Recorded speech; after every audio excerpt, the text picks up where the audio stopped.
Hello, everyone. Mankey here, and welcome back to the mid-season team preview extravaganza. We are a week away from the mid-season invitational taking place in Daejeon, South Korea. There are 6 teams left that I'm going to preview. So, if all things go right, I may get to finish all of them before the very first game or the first series is going to take place in this tournament. T1, Life, Lion, Furia, BLG, and Carmine Corp are the only teams left to be previewed. And if you like these previews or if they like your League of Legends content, please like, comment, subscribe. I still have a couple of the mid-season story shorts to be following, and also my predictions, and also some crazy storylines, and of course my narrative storylines going into MSI that may going to shape how this MSI tournament is going to affect the region and the viewership and all kinds of stuff. Although you can say that winning MSI does not create viewership, but I digress. Anyways, it is time for me to once again spin the wheel and to pick a team to predict. So here we go.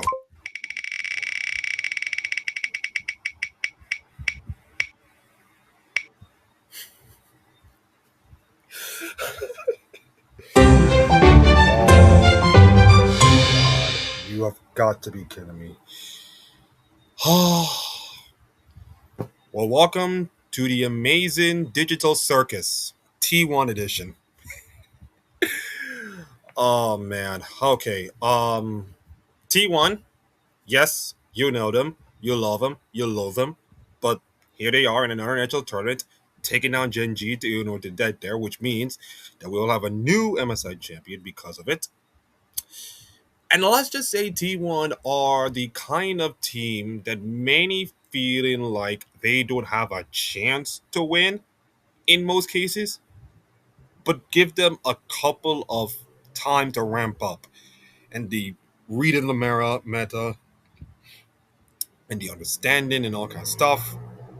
And I think T1 are still going to be the best team in the national tournament. Hell, look at what happened last year when everybody doubted T1 in MSI and then managed to make it to the finals of MSI themselves, only to lose to Gen G, but still. This is a team you do not want to underestimate under any circumstances.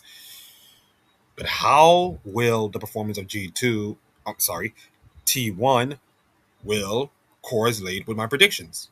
Well then, it is time for me to rank and predict. First off, the T1 team of Doran, Oner, Faker, Peyz, and Carrier. Right. So let's look at Doran first. And the player stats for Doran is pretty much, yeah, 2.17 on KDAs, which is very low. The third lowest besides Morgan and Kana in playoffs, of course. 51.7% in kill participation, 17.8 kills shares, minus 168 on goal difference at 10 minutes, and a minus 156 on XPD 10. Lower than Pun, to be honest. 8.5 CS per minute, 673 damage per minute, which is fair. 22.9% on a damage percentage, which is also fair. And he got goal percentage of 19.6, 0.36 wards per minute, and 0.19 wards clear per minute. Doran in domestically is a little bit different than Doran internationally, in which he is a pretty good player, all things considered. And I think it's going to be really interesting to see how he is done for T1 in this tournament. Because if you look at the champion pool for him, I said that this guy has a pretty okay-ish champion pool, in my opinion. And by the way, there's a lot of games being played because of best of threes and then best of fives and all the kind of stuff. So the champion pool is pretty good. You're Gnar, you're Renekton, you can play a lot of Jace. Aatrox is getting buffed, ladies and gentlemen. Aatrox is getting buffed. So maybe Doran can actually play the Aatrox a lot more. Cassante, Jax, Rumble, Gwen a little bit, maybe Ornn, a little bit of Kennen. So you look at him and he's gonna like one of those bruiser, aggressive style champions. You need an aggressive top laner to even carry the team, of course, sometimes. And I think you could say if you're Doran, you're like, is he that good? Is he really that good with the champion pool he has and the way he performs and the way the statistics are done in the playoffs? Oh, by the way, the regular season, not the road to MSI. I decided to not count the road to MSI because of the limited sample size of games. But the LCK regular season rounds 1 and 2, is he good enough to like carry the team? Now, I'm not saying he's the only player that can carry the team, but I can say that he needs to be decent. He needs to be absolutely good and decent for this T1 team to even go through. I think it's a tough one. I think it's a tough one for me. I think Doran is somehow a pretty okayish player, in my opinion. I think he's S tier, no. A tier, maybe yes. I think, there are going to be other content creators, unlike me, can say otherwise. But I think as you say that, I think Doran is maybe B tier is fine. Maybe B tier is fine for him. Yes, I know I look at the numbers and I think I know numbers, but I think play wise, I think Doran has been okay. But consider how the up and down nature of T1 has been all season, I think it's like I think it's B. I think it's B. I think honestly it's a B for me. It's a B for me. And okay, I know the drill. I know the drill. I'm just open it up. There you go. Okay, cool. And by the way, this is the rankings for the players, of course. Where do I put Doran in this thing? So I think you can put him in like Zeus, Ben, both of them are top two, I guess. I think Doran is number 3. I think Doran, in my opinion, is top 3 in this. Yeah. I think it's pretty much a fair assessment. Doran is top 3 in the top laner roles for MSI players. Now it is time for the other of T1 members, starting with Oner, the jungler for the team. And his KDA is a 4.1 KDA, which is pretty decent, of course. 70% kill participation, which I think is in the ballpark of decent. Kind of like the same number of Kanavi, who's also a really good jungler in the yeah, he's a really good jungler. 22% kill shares, which is really high. Not as high as Tattoo, but that's different. 20.8 deaths percentage, minus 13 gold with a minus 4 XPD, 7 CS per minute, 491 damage per minute, 16.4 damage percentage at 20.3 gold percentage at a 0.37 wards per minute, and wards clear per minute at 0.43. You look at Oner right now, and I think you could say that he is one of 2 players that I feel like T1 are going to be instrumental in order for them to win this MSI tournament. I think we all know who the second one is, but I will go through it later. And I will have to say, is this right? Okay, I'll go 16.7. 16.7 is fine. I go 16.7. And actually, no, let's just go for a year. Let's just go to the year. Yeah, let's just go the entire year. I think the entire year is something to be hold off.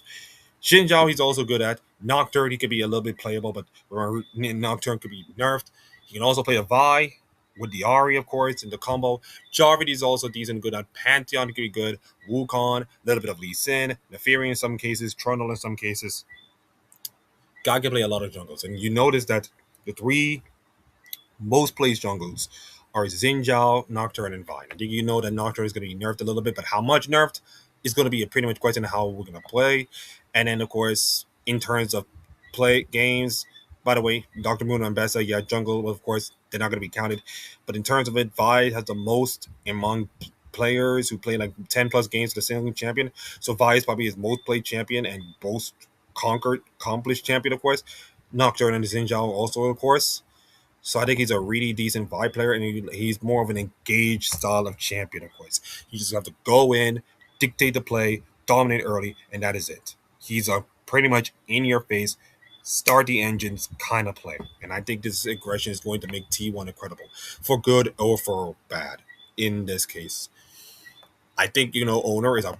I think Oner, based on these stats, is a really decent jungler. I think he's a really Very good jungler. One of the best junglers in the league in LCK right now. Although you could say that Canyon have been falling off a little bit with the last few days or the last few months, of course. It's not been Canyon's tournament this year, to be honest. So I think Oner has picked up the slack as being one of the um best junglers in the league. So I'll go with an A tier for Oner. And I think for jungler, if we look at, Oner, where do you put in? Like Kanavi is better than him. Jun is probably better than him. And then I think Skumon is my top three. I think Skumon is my top three because the way he's been playing this year has been absolutely amazing. He's been absolutely amazing. But is Oner my top three jungler? I think this feels like a little disrespect to him. Do I drop down Skumon? I don't think so. This is a hard thing. This is a really hard thing. Where do I put Oner in this? Because I think I know that Kanavi has been really good, and I also know that Jun is also pretty good. Maybe I put him top three. Maybe he's one of my top two junglers. I think you know what. For now, he's my top two. He is second in the jungle hierarchy. Again, I'll make changes. If I make changes, if I don't, it is what it is.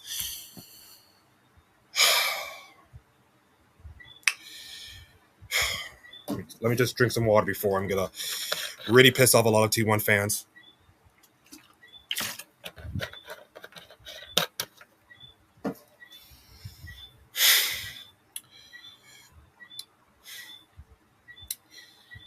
Faker, the unkillable Demon King, multi-time world champion, the best to ever touch the mouse and keyboard in pretty much all of esports. Faker is here in MSI.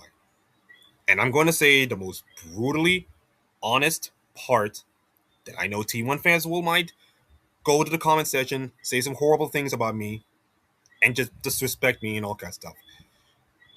I do not think Faker had a great split at all.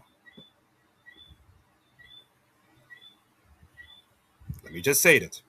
I do not think Faker has a good split. But also at the same time, he didn't have a bad split, in my opinion. He has been okay. Which, if you're a T1, fan for like 10 or 15 years ago, you're like, wait a minute, Faker, well, come on, Akeem, you're stupid. But again, he's just not the same dominant player as he used to be. Which again, it's fine. He could be a little bit good in some cases, but also a not so great in other cases. And that's fine. That's the player that Faker is right now. And I think it's hard for some people to accept it, but it's hard for like watching older players trying to become the best and then realizing you're not as good as anybody. It's like, and I'm going to do a little bit of recent sports right now. Is that I'm probably going to watch Serena Williams at Wimbledon, and I know that a 44-year-old woman, as great as she is just not the same dominant woman as she once was. I could be proven wrong, which I'm going to get to that later, but it may not happen. And I believe the stats is where we're going to show up. So in terms of mid laners, Faker had the lowest KDA among mid laners and the lowest kill participation among everybody. Like, look at this.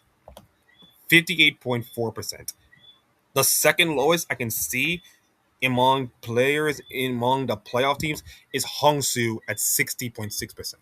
And yes, I know I'm counting regular season stats compared to the playoff stats, which is highly important, but it's still really low. Really low. He's got the kill share of 22.6, which is also fine. 21.4% of the deaths, which, by the way, I think it's kind of most. Minus 3 gold divers at 10 XPD, which is not bad, of course.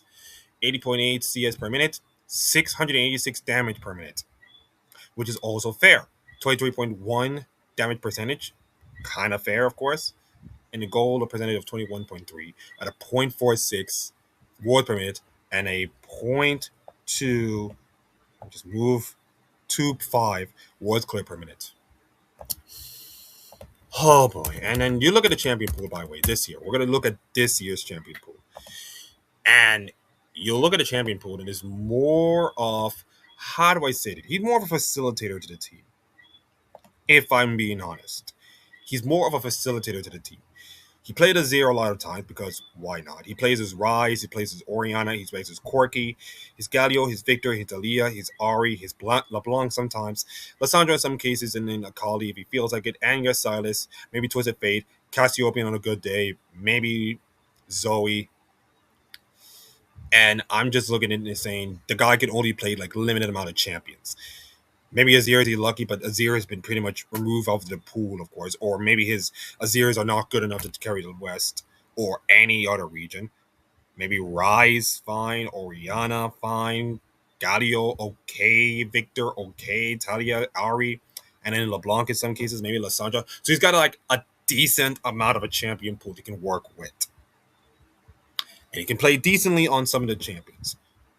But let me just be brutally honest. I'm going to be brutally honest here.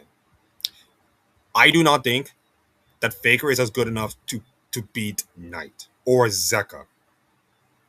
If BLG or Hana Life Esports would have faced T1 today, I do not think that Zeka and Knight are going to lose to Faker. No way, no how.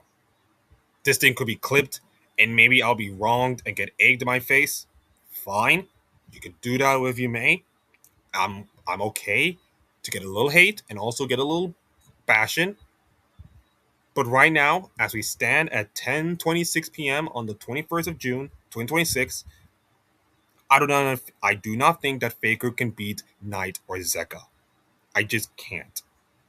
But I do feel like it, from the words of Wolf, by the way, the LCK caster, that if we doubt Faker so many times, even when he's not been his best, he will always, always, always find a way to make the clutch plays, the necessary plays to give the team a victory. Hell, what happened in that? Hell, look at what happened in 2023 at Worlds. You know, when he pretty much well, 2023 Worlds when he's a zero ulted Knight and ruined JDG's perfect world. Look at 2024 Worlds when he just single-handedly won that series all by himself when they're down 2-1 against BLG. He can do that. I'm not saying he's the same dominant player he once was, and that's fine. But he can still pull off plays when they need it the most. When everything goes wrong, when all the chips are down, when Peyz and K are not doing well, when Oner and Doran not doing well, Faker can find that one good play and just do that. And when you doubt T1 just a little bit, just do you know that T1 has been doubted so many times over the last few years, and they always come on the top. Now, the MSI has not been kind for them. 2017 was the last time T1 has won MSI, with Faker, of course, and he has been there since then. Now, do I believe that Faker has a chance to carry this team to victory, unlike the last 10 years he does? No. But do I believe Faker can actually pull out this one or two signature plays and actually make this team great, and also with the knowledge and the brains and the leadership of this team can carry this team forward? Of course I do. I will, until Faker fall off completely, I will still bet on Faker more times than not. You can bet your mortgage or your house against Faker. Try that. But the second you doubt Faker and the second you doubt this team, you will be in a world of hurt. And I'm warning you, T-Law fans. I'm literally warning you right now. Doubt them, cross them, do whatever you want. But you ain't going to stop the unstoppable Demon King and his unflappable doubtability. You just can't. You just can't. As for me ranking him, I think it's a C tier. I think he's C, which I think is the appropriate ranking for him, considering that he has not been good up and down, all around, all that kind of stuff. And for the rankings in the mid lane, I'll put him in top 5. I put him top 5 with caps above caps, but maybe top 4 is fine. I think top 4 is fine. You know what? Faker top 4. No, listen, I think Faker top 4 is fine. It's probably the first change I'm going to make. All prediction along. And I think, at Faker top four. There you go. Not good enough to beat Cream, nor the other two mid laners I'm going to do the preview, of course, tomorrow. But I think top four is fine for him. He can still do a lot of work. Nothing more, nothing less. Now, on to the AD carry of Peyz, the former Gen G ADC turned T1 member. And we look at Peyz right now, and he's saying that he's absolutely busting off. 5.1 KDA, of course, pretty much better. 67.8% kill participation on 30.7 kill shares. 60.2 deaths. Gold diffs at 218 with a XBD of 9, minus 9 to be exact. 10.3 CS per minute. 823 damage per minute. Woo. That is the most among all damage dealers in, by the way, regular season form.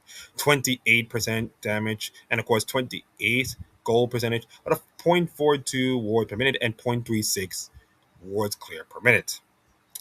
Now, Peyz, I think he's been absolutely phenomenal with Carrier, of course, as a support. And I believe that they are, I think, the number one and number two best bot. I think you could say that he and Carrier are kind of like the best bot lane duos in all of MSI teams, which is not a given. He played Ash a lot, 10 times, Jin 9 times, and won 78%. If you go with Jin and win 78% of the time, there is something wrong with you. He played Lucian 8 times, Aphelios 7 times, so does Israel, Kayle in some cases, Sivir, Kai'Sa, Kalista, Varus in few cases, Mel in other cases. You can also play Yanara. But if you look at the champion pool, you could say that he played mostly Ashe. You can play Jin in some cases, of course, when the counter matchup is right. And then, of course, you got Aphelios and Israel and then Kaylin. This guy is a absolute damage dealing king. He's dominant on those damage dealings. He's pretty good, of course. And also still young enough. 20 years old. He's have a contract run until like the next, 2 years? My goodness. And he's absolutely amazing. He's got the hands to do it. He's got the brilliance. He can put us some damage. He can make 1v9 plays if he has to. This guy's an absolute giga chat. I think Peyz is probably an A tier for me. I think he's an A tier. Not a super dominant star in the ADC, but I think you can say that he's way better than Viper or Gumi using on a given day. On a given day, he can beat these two. If he's not performing well, I think they might lose. But I think on a given day, when the cold conditions are right, I think he might dominate these two teams or two players. So as we see with the AD carry rankings, I will have to put him as top 3 as my AD carry. And finally, ladies and gentlemen, I have to talk about Carrier. I don't think I need to talk more about Carrier. He's my number one support going into this. I just don't have that much to say. By the way, he's going to be the first S tier player to be ranked in this rankings because I don't think we need to say anything more about how great Carrier is. I mean, yeah, Lucio's been good, but Carrier is just a whole nother level. 4.9 KDA, 74.5% kill participation, 6.8 kill shares, 18.5 deaths, 114 gold with 151, XPD. Like, look at the experience difference. This is a support to talk about. 151 XPD at 10 minutes for support. Come on, dude. I mean, yeah, damage and all the good stuff is not to be talked about. Oh, I take a closeout. Let me just reopen. Okay, there. But listen, those numbers do not tell how good Carrier is.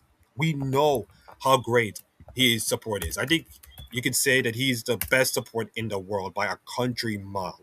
And I do not think that any support as good as Lucio is just cannot compete with him. Just cannot compete with him. Like the way he plays, the way he be aggressive, the way his champion pool has been absolutely stellar in most cases. Look at the champion pool. Nico, Lulu, Milo, Seraphine, Karma. Okay, these are all Enchanter champions. Cool. Bard included, of course. But he can also play the Yalsar. He can also play Rakan. Thresh, he can do that. Lux in some cases. Renata Glass, Yanamis, and Camille. Yes, Camille. Nautilus, Pike, Rel, Tom Kench, Anivia, Yumi. Okay, again. Shen, Lissandra, Morgana. He can also play Morgana. This guy is an absolute psychopath. And also, sadly, if you're a T1 fan, his contract ends this year. So you better do something about him. You better do lock him up for life, I guess. But this guy's an absolute player. He's an absolute player, one of the best supports to ever witness the game, and it makes the support role look absolutely broken by his standards.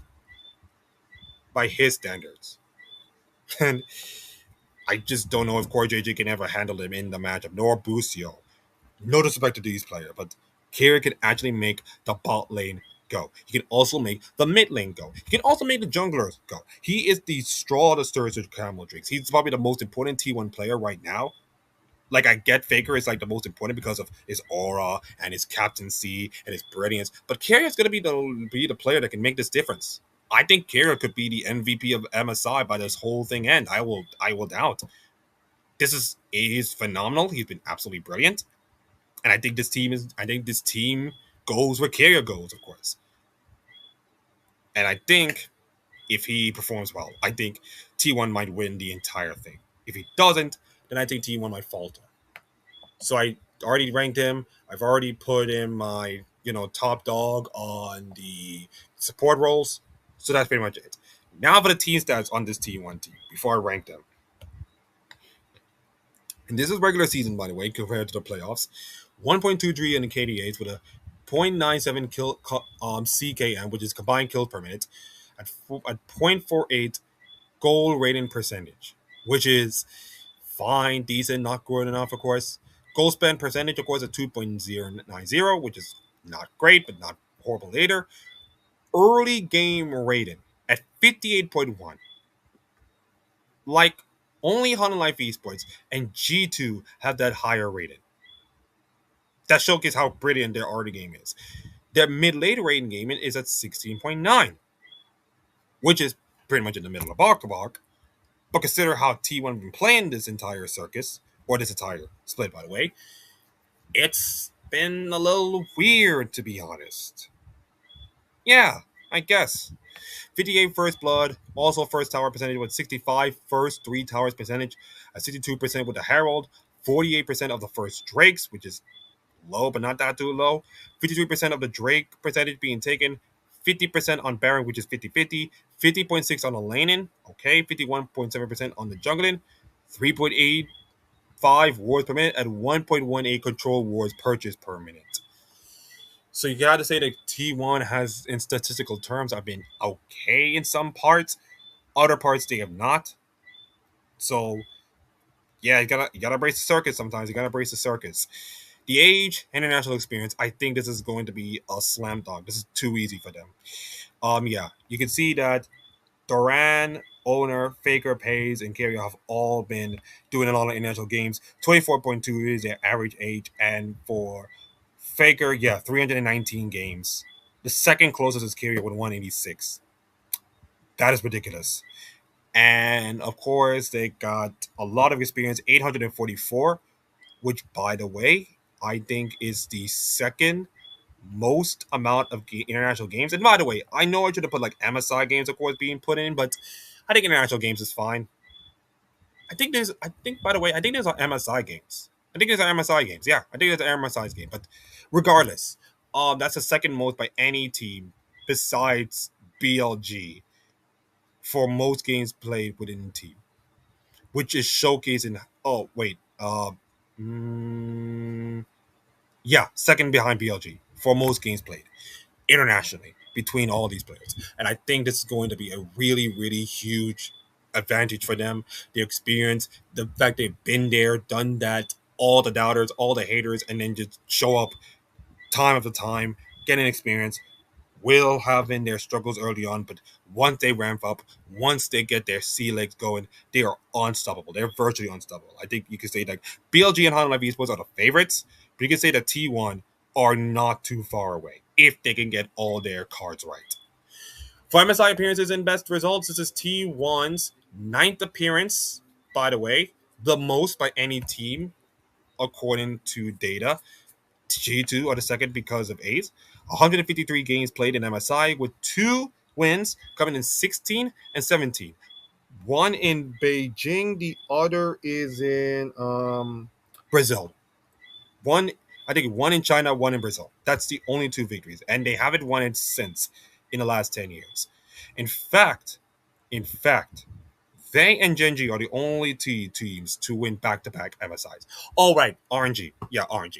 They, RNG, and Genji are the only two teams to do it. Three teams to do it. So it's been a long time since T1 has ever won an MSI title. The same way it's been a long time since they won a world title and they now won three straight. So make that what you will. The road to Daejeon is pretty much long and winded, but they won 14-4. They're gone 30-10, and of course the road to MSI is different because of course the top two teams. If you win that first and second matchup, you're going through. If you don't, you have to play another team. And they did being Live Esports, and of course taking down Genji, their eternal rivals, to slay the Tiger Beast, destroy their three-peat, and then qualify for MSI altogether. So the circus still lives on in international events. Oh, what a world. Oh, what a world. Now to the markets, which, by the way, got updated a couple of hours ago at the time of recording. T1 have a 36% chance of winning, besides Honda Live Esports at 39%. They're putting a lot of faith on T1. Listen, BLG is not getting any love. 29% favorites, but for T1 be like the second best favorites, of course. Honda Live Esports are pretty much like the favorites to win the whole thing. But the CT1, 36%, it showcased a lot of faith of T1. But also, I said it again, doubt T1 at your own barrel. Because if you do that, you get problems. So where do I put T1 in my rankings?